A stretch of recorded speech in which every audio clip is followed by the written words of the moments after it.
Muy queridos hijos, alguna dificultad de estas cosas que pasan, que en teoría no deberían de ocurrir, no apagarlo. Guardemos lo mejor. Estamos sin luz desde la madrugada. Le digo que guarde las lámparas de emergencia, no sea que las necesitemos todavía y claridad. Es de mañana.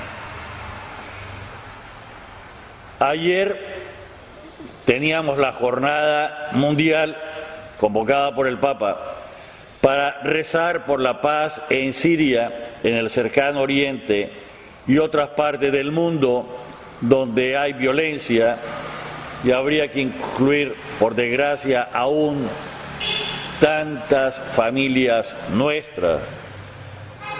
Hoy, 8 de septiembre, domingo, que celebramos el nacimiento de la Virgen, lo único es que el domingo, como celebración, tiene más importancia que la Virgen. Por eso celebramos la misa del domingo 23 y no la del nacimiento de la Virgen. Y si alguno se pregunta, ¿y por qué nació el 8 de septiembre? Porque fue de septiembre, porque fue concebida el 8 de diciembre, y el 8 de diciembre al 8 de septiembre hay 9 meses.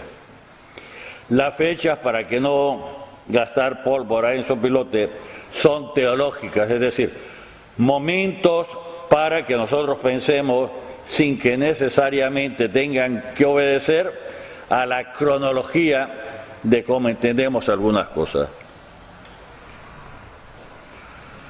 ¿Y qué nos dice el Señor para este domingo? En primer lugar, nos habló por conferencia episcopal, que pone toda esta semana, que más exactamente es un octavario, desde hoy hasta el 15 de septiembre, como ruego por Nicaragua, por nuestra patria. Celebramos la semana de la independencia de Centroamérica, aunque si vamos también a la cronología exacta, en el mes de septiembre se juntan una serie de hechos sumamente importantes para Nicaragua, entre otros cuando viene Colón en el año de 1502, recorre nuestro litoral del Caribe e incluso penetra por alguno de nuestros ríos buscando la tierra de los américos o amérrigos, que nosotros llamamos Amerrisque, y que según la hipótesis de Pablo Antonio Cuadra, que en gloria esté, ese sería el origen del nombre del continente y no del cartógrafo italiano. Crean lo que quieran creer, pero no se traen tantas cosas como que si fuera palabra del Señor. E incluso los que le presenten como palabra del Señor, vean que tenga el sello de garantía de la Iglesia, no sea que les pasen falsificaciones. Pues estamos en esta circunstancia. Y en esta circunstancia, en esta coyuntura espacio-temporal, la bellísima primera lectura de hoy, tomada del libro de la sabiduría, exactamente del capítulo 9, del versos 13 al 19, hacía la pregunta epistemológica: ¿cómo vamos a conocer lo que quiere Dios sabiendo que ya es difícil conocer las cosas que hay sobre la tierra?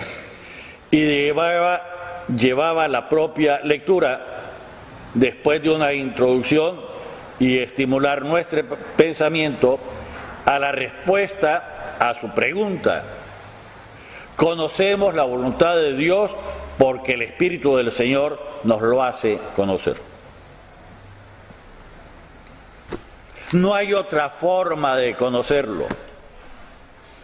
En otras partes de la Escritura se va a preguntar quién ha subido al cielo y ha bajado para contarnos lo que hay en el cielo, sino el Hijo único de Dios, que haciéndose hombre como nosotros, nos da a conocer toda la verdad, en referencia a una de las facetas de Jesucristo.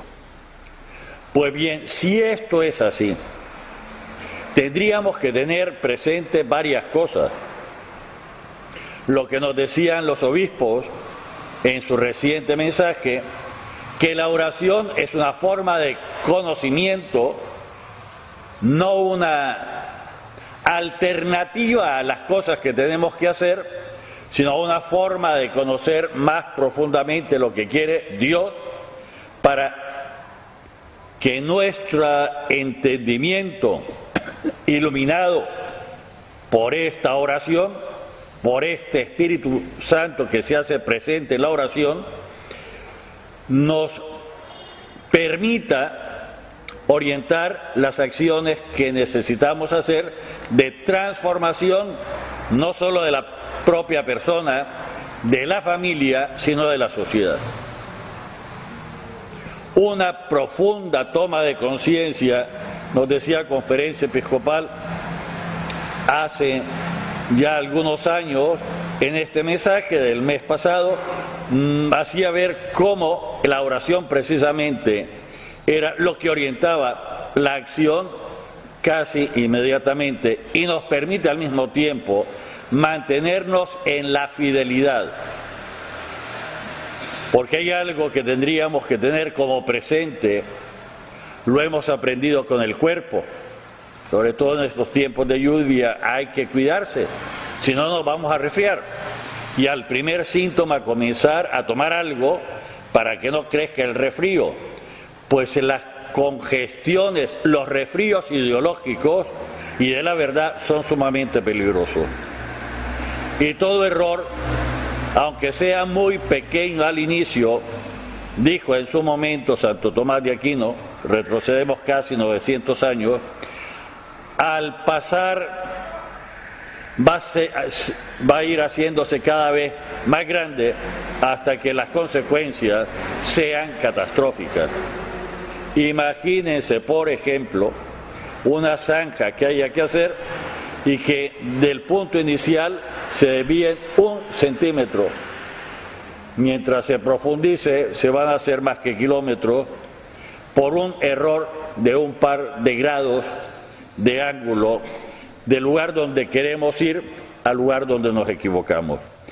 Y es difícil porque los errores ideológicos, los errores intelectuales son difíciles de descubrir y como son internos nuestros, nos resistimos a examinarlos porque en el fondo nos da más que vergüenza el que nos hayan visto la cara de y hayamos creído lo que no deberíamos de creer y algunos aún así se obstinan en no convertirse, en no cambiar, en no corregir,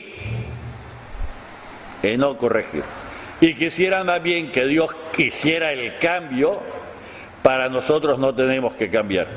Eso es tan loco como el que queriendo ir a Poneloya, alguien lo orienta mal, no pregunta más y se va en la carretera Chinandega, nunca va a llegar a Poneloya.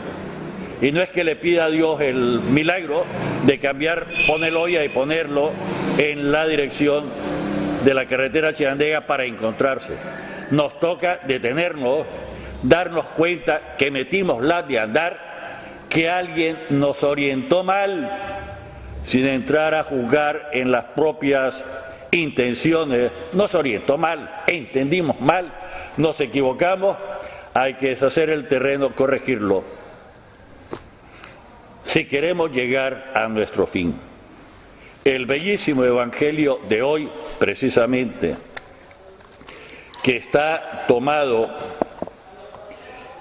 de la versión de San Lucas, capítulo 14, versos del 25 al 33, nos advertía lo mismo como el que va a construir, como el que quiere hacer la guerra, que antes tiene que ver si lo puede hacer,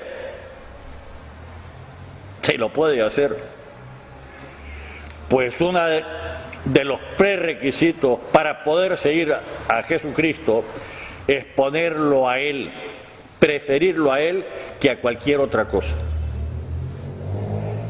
incluso a mi propia persona. Y me dice Jesús con todas las palabras que si no es así, no puedo ser su discípulo. Y en forma reiterativa, método machaca, el que no quiere a Jesús más que a su papá, más que a su mamá, más que a sus hermanos, más que a sí mismo, no puede ser su discípulo. Y esta es una condición, ciertamente una condición, un prerequisito que no se adquiere de la noche a la mañana, se va adquiriendo en un proceso.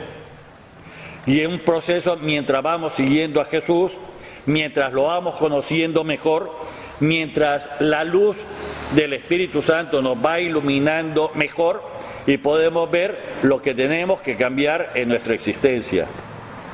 Veme quién anda por ahí en el pasillo, por favor. Dispensan, hay alguien por el pasillo y no sea que, y aunque sea chavalito, no sea que hay que proteger. No se rían mucho. Yo no puedo aconsejar, cerrate la puerta de allá. Ya se salió el niño. Se andaba, unas veces mandan al pequeño cuando no le han enseñado y no lo han pervertido a que vivimos en el mundo que vivimos. ¿Qué más nos dice el Evangelio? Que no solo es renunciar, no solo es algo negativo, sino que tengo que tomar mi cruz de cada día y seguir al Señor.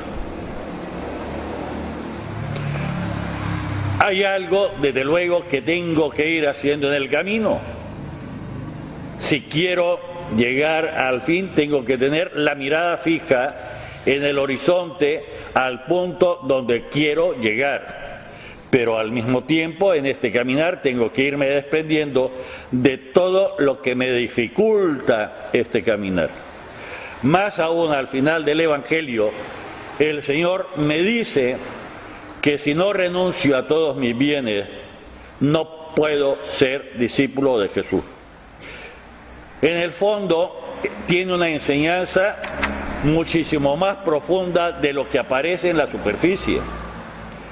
La propia persona de Jesucristo como revelador total de Dios es lo que me va a servir para juzgar si algo es bien o no es bien, el valor absoluto de todo. Padre, ¿qué está diciendo? Le llamamos bienes en sentido general lo que nos produce, valga la redundancia, una mejoría, un bienestar. Le llamamos mal el que me aleja precisamente de esa mejoría, de ese bienestar. Pero el punto donde tengo que juzgar, la referencia, no puede ser otro más que Jesucristo, porque es la corporeidad del Dios invisible, es la imagen de Dios. Y por lo tanto no caigo en una subjetividad de lo que me parece, sino en una objetividad que ver a Jesús.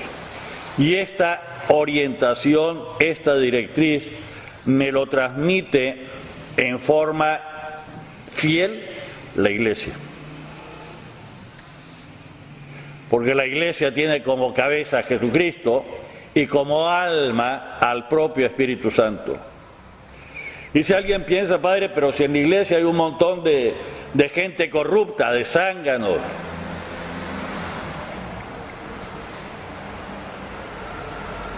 en palabras del Papa Francisco que van saliendo, es muy ocurrente en graficar, tendríamos que recordar que la Iglesia es un instrumento de salvación de lo que está perdido. Es la red de Pedro que se tira para recoger lo que estaba perdido, lo que estaba mal, para que en un proceso de saneación, de santificación, de cristificación, sea totalmente distinto. No es un club de gente pura, ni es un lugar de reunión de los ángeles bajados del cielo. Padre, ¿qué está diciendo? Que el Señor no vino para los que creen que son santos, sino vino para los que somos pecadores. Más aún, con el atrevimiento de los apóstoles, voy a citar a Juan: el que diga que no tiene pecado no solo es un mentiroso, sino que hace mentiroso a Dios. Es de San Juan en sus cartas. Por lo tanto, el que ande con calentura de cabeza, Padre, ¿y eso significa que uno tiene que aguantar todo? No, ni mucho menos. Eso significa que tenemos que iluminar toda realidad, pero poniéndonos en los zapatos del otro. Y eso se llama compasión, padecer con el otro. Padre, eso es teórico muy bonito, pero no es práctico. Es la segunda lectura de hoy precisamente. Una bellísima carta de Pablo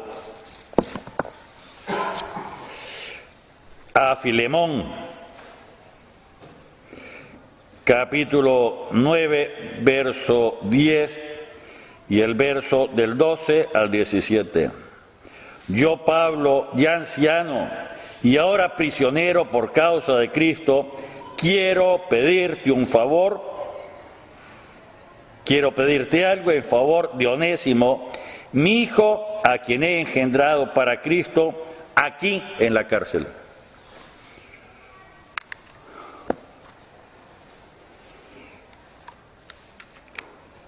Filemón tenía esclavos.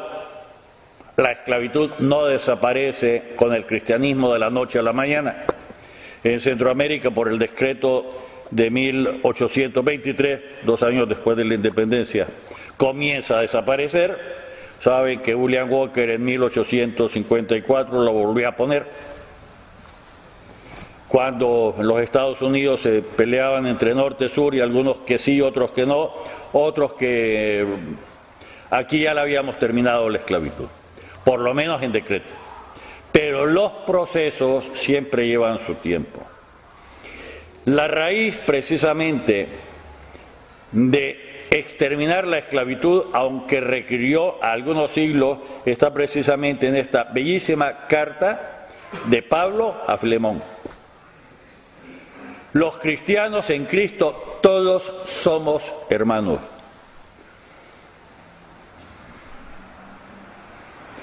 Y esto dicho en el siglo XXI, que para algunos le va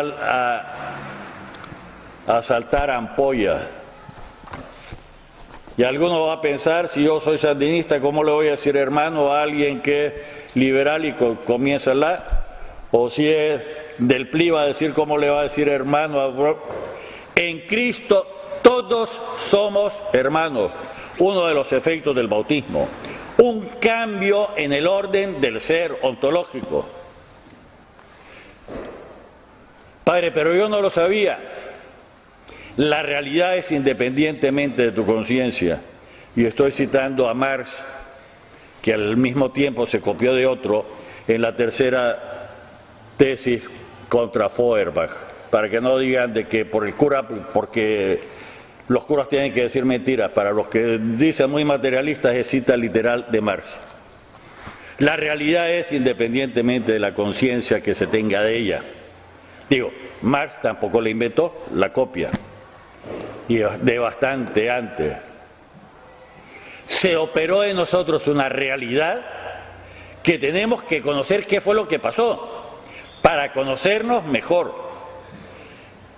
Y aquí, por aquí anda el estudiar incluso el catecismo, el esfuerzo intelectual, que no suprime la oración. Y la oración no es repetir cosas, es abrirme al Señor y comenzar a, de alguna forma, a rumiar lo que van pronunciando mis labios si estoy repitiendo una oración aprobada por la Iglesia. ¿Qué es lo que estoy diciendo? Y si me dicen, Padre, eso no se puede hacer, tenemos como ejemplo a María Santísima, que nos dice el Evangelio, que María guardaba esas cosas en su corazón y se preguntaba, qué querrán significar, y con eso se convierte en modelo de la meditación, de la oración, encontrarle sentido. ¿Qué significa? Padre, pero es que solo así crecemos y tenemos que ir llegando por convicción personal, por experiencia personal.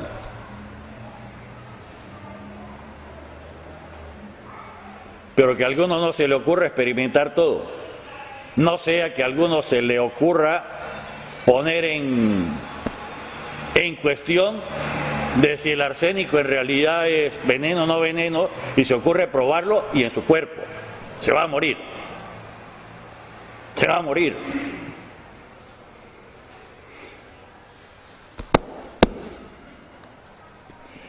Hace relativamente, y con esto quiero terminar, recordábamos a San Agustín: tarde te amé, hermosura temprana. Perdí tiempo por andar buscando mi realización por donde tarde te amé. Y recordar, sobre todo los que ya estamos en la última etapa de nuestra existencia, que ya somos oficialmente ancianitos, ¿sí? En teoría los que somos mayores de 60 años. Y se moleste quien se moleste, que se moleste. Más vale tarde que nunca. Y si hemos perdido el tiempo antes, por amor de Dios, dejarnos encontrar por Él, y entrar en un contacto personal con Él, alimentándonos con sus sacramentos. Y si por la causa que haya sido hemos hecho mal, ya es tiempo que cambiemos. No sea como, regreso al ejemplo de antes, que queriendo ir a Poneloya, estoy en la carretera Chinandega y es tiempo que me dé cuenta, antes de seguir avanzando, que tengo que detenerme y corregir. Es que ya perdí tiempo, sí, pero más vale tarde que nunca. Más vale tarde que nunca. Y en la relación del amor, y también del amor humano, que es reflejo del Dios, no es cuánto tiempo, sino que también se ama. Y sabemos por experiencia que el amor exige una renuncia y una entrega total en la persona que se ama. Y si no lo hacemos es porque tenemos nuestras dudas si me aman como yo creo amar a la otra persona. Luego no tendría que extrañarnos el Evangelio de hoy si nosotros lo ponemos como exigencia existencial de nuestra relación más cercana, que es la relación, cómo no, matrimonial, que se refleja en los hijos. Vamos a seguirle pidiendo al Señor durante la misa por nuestra Nicaragua, pero sin olvidarnos que nosotros somos parte de Nicaragua y que hay cosas que cambiar en nosotros, en nuestra propia casa, y extendiéndolo a la enorme casa que es la nación, que es la patria, que es la república. En el nombre del Padre, y del Hijo, y del Espíritu Santo. Amén.